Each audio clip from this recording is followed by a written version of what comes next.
Orange a développé la 5G, a déployé la 5G dans 18 stations des Alpes.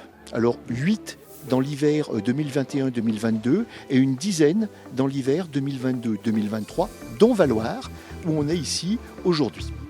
Alors la 5G, qu'est-ce que ça va amener? C'est absorber finalement ce pic d'activité qu'on retrouve dans les saisons d'hiver dans les stations. C'est pour ça qu'on s'est implanté ici et surtout pour avoir plus de débit et une meilleure qualité de service pour nos clients.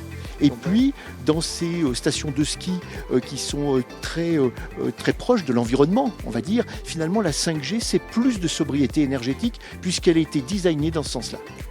C'est un élément de développement touristico-économique très très important.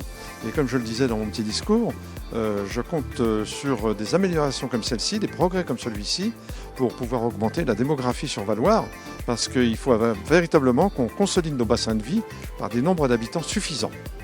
Véritablement, il y a une augmentation de la fréquentation du service Internet là, avec la 5G qui est exceptionnelle, qui étonne véritablement les responsables de la direction d'Orange.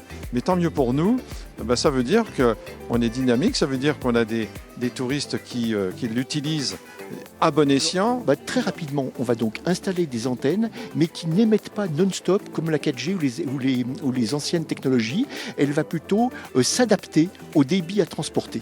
Et puis aussi, c'est des processeurs de nouvelle génération qui consomment moins de courant. C'est-à-dire que plus le cœur de chaîne est équipé en 5G, moins on consomme.